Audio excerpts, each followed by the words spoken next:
दोस्तों आज मैं द बेबी सिटर मूवी को एक्सप्लेन करने वाला हूँ। So now let's explain this movie. कहानी की शुरुआत में हम 12 साल के एक बच्चे को देखते हैं जिसका नाम कोल होता है। कोल को काफी चीजों से डर लगता था, जैसे कि इंजेक्शन, इंसेक्ट आदि बहुत सी चीजों से, जो कि सभी के लिए नॉर्मल थी। और यही वजह थी कि कोल को स्कूल के काफी बच्चे बुली करते थे, जिनमें से खुद उसका पड़ोसी जेरमी भी था। कोल के मॉम डैड का रिलेशन कुछ ठीक नहीं चल रहा था, इसीलिए वो अक्सर वेकेशन पर जाया करते थे, जिसकी वजह से कोल अकेला हो जाता था। और इसीलिए उसके पेरेंट्स ने कोल के लिए एक बेबी सिटर ढूंढ रखा था जिसका नाम बी था। बी और कोल काफी अच्छे दोस्त थे, लेकिन बी के अलावा कोल की एक अच्छी क्लास फ्रेंड भी थी जिसका नाम मेलेनी था, और वो भी उसकी पड़ोसी थी। अब ऐसे ही एक बार कोल के पेरेंट्स बाहर जा रहे थे और बी को कोल का ख्याल रखना था। अगले दिन जब कोल स्कूल जा रहा था तो मेलेनी उससे कहती है कि बेबी सिटर रात में बच्चों को सुलाकर अपने बॉयफ्रेंड या गर्लफ्रेंड को घर बुलाती हैं ताकि उनके साथ फिजिकल एंजॉय कर सकें। इस बात पर कोल डिसाइड करता है कि आज रात वो जग कर बी पर नजर रखेगा।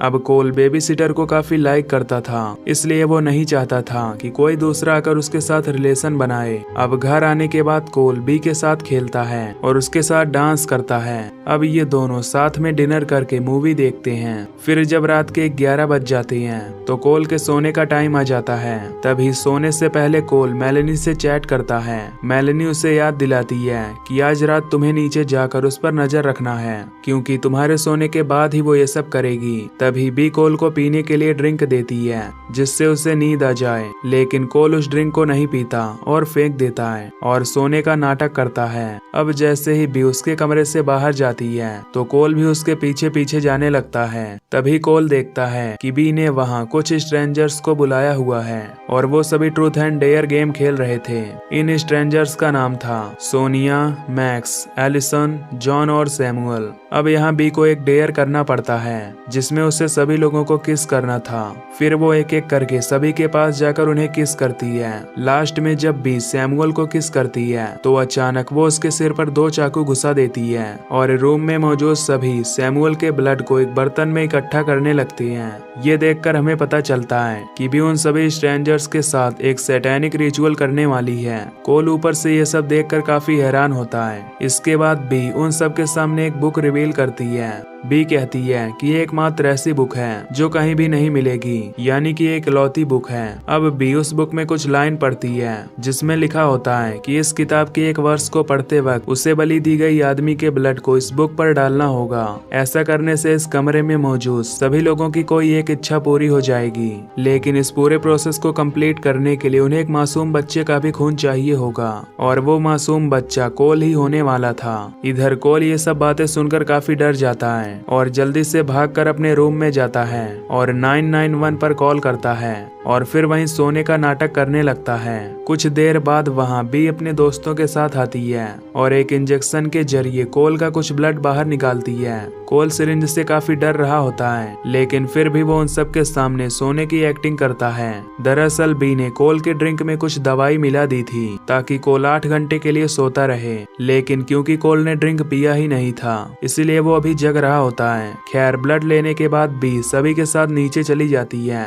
और इसके बाद कोल वहां से भागने का प्लान बनाता है। कोल कुछ कपड़ों को एक दूसरे में बांधकर विंडो से नीचे लटकाता है, लेकिन उसके भागने से पहले ही वहां बी आ जाती है। अब कोल का ब्लड निकलने की वजह से वो वहीं पर बेहोश हो जाता है। फिर जब कोल की आंखें खुलती हैं तो वो खुद को एक चेयर में बंधा हुआ पाता है जहां उसके सामने बी और वो सारे स्ट्रेंजर्स होते हैं। कोल उन सबको देखकर अनजान बनने की कोशिश करता है कि जैसे उसने कुछ भी नहीं देखा है। अब बी कोल को बताती है कि वो उसके साथ क्या करने वाली है, पर तभी वहां पुलिस आ जाती है, लेकिन तभी उनमें से एक आदमी उस पुलिस वाले को मार देता है और दूसरे पुलिस को भी मार डालती है। और इस हाथापाई में पुलिस की एक गोली एलिसन के सीने में लग जाती है जिससे वो मारी जाती है। अब दोनों पुलिस वाले मारे जा चुके थे, पर उनके वॉकी टॉकी पर बैकअप यूनिट के मैसेजेस आ रहे थे और इन मैसेजेस का रिप्लाई सिर्फ पुलिस कोड की ही मदद से किया जा सकता था और उन कोड्स के बारे में सिर्फ कोल ही जानता था।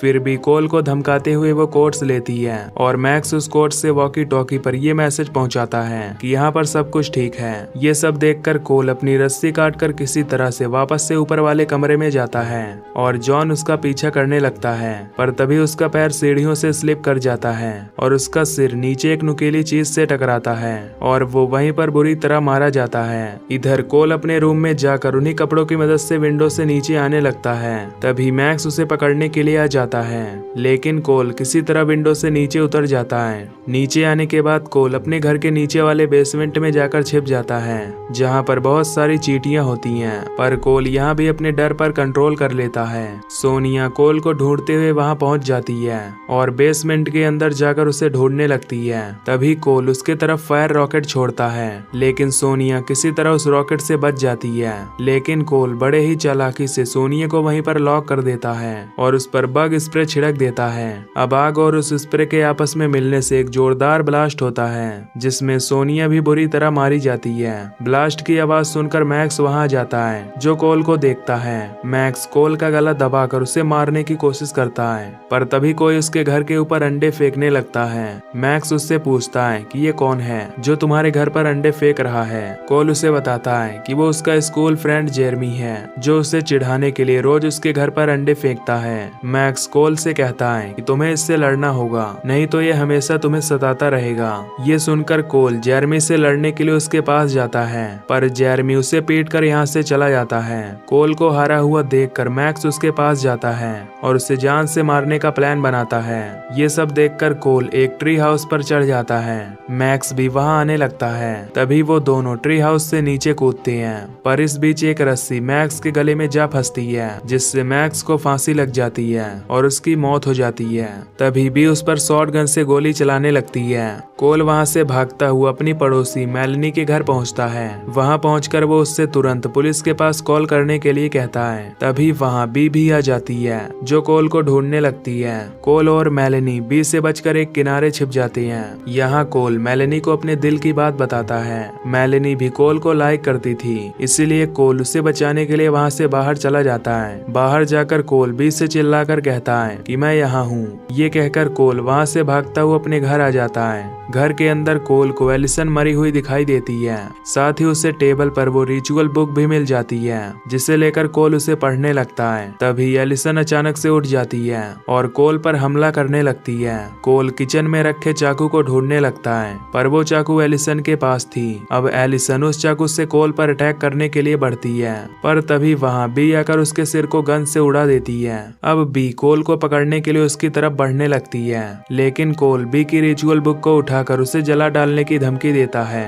अब क्योंकि ये बुक सिंगल थी, इसीलिए बी कोल को न मारने के लिए तैयार हो जाती है। फिर कोल बी से पूछता है कि तुम मुझे क्यों मारना चाहती हो। इस पर बी कहती है कि उसने रिचुअल के समय शैतान को एक बच्चे की बलि देने का वादा किया है, जिसके बदले में उसे वो सब कुछ मिलेगा जो उसे चाहिए। यहाँ हमें ये भी पता चलता है कि बी ने इस रिचुअल को पहले भी कई बार कर रखा है और कोल पहला इनोसेंट बच्चा नहीं है जिसको बी ने इस रिचुअल में फंसाया है। बी कहती है कि अगर तुम पुलिस को बुलाकर उनसे ये कहो कि बाकी लोग कातिल थे और बी बस उसे बचाने में मदद कर रही थी, तो मैं तुम्हें जिंदा छोड़कर इस शहर से चली जाऊंगी। पर कोल गुस्से में उस बुक में आग लगा देता है। बी उस आग को बुझाने की कोशिश करती है और कोल वहाँ से बाहर आता है। बाहर आकर कोल मेलनी के डैड की गाड़ी चुरा कर तेजी से सीधा उसे अपने घर में ठोक देता है, जिससे बी गाड़ी के नीचे दब जाती है और बी के न चाहते हुए भी वो बुरी तरह मारी जाती है। अब कुछ देर बाद यहाँ कोल के पेरेंट्स और पुलिस भी आ जाती है, जिसके बाद यहाँ सब कुछ नॉर्मल हो जाता है। कोल और मेलनी दोनों साथ मिलकर काफी खुश होते हैं। साथ ही कोल ने ये प्रूफ कर दिया होता है कि उसने अब अपने डर पर कंट्रोल कर लिया है, इसीलिए अब उसे किसी बेबी सिटर की जरूरत नहीं है। इसके बाद हम एक फायर फाइटर को देखते हैं, जो कोल के घर के अंदर चेक करने आया हुआ था। तभी हम देखते हैं कि बी कार के नीचे नहीं होती है। अचानक बी एक नाइफ से उस फायर फाइटर पर अटैक कर देती है, जिससे हमें पता चलता है कि बी अभी जिंदा है। और इस मूवी का पार्ट 1 यहीं पर खत्म हो जाता है। तो दोस्तों, अगर आपको इसका सेकंड पार्ट चाहिए तो कमेंट में जरूर बताना और चैनल को सब्सक्राइब करके बेल नोटिफिकेशन को भी ऑन कर लेना। बाकी मैं मिलूंगा आपसे अगली वीडियो में। Till then take care, love you, bye bye.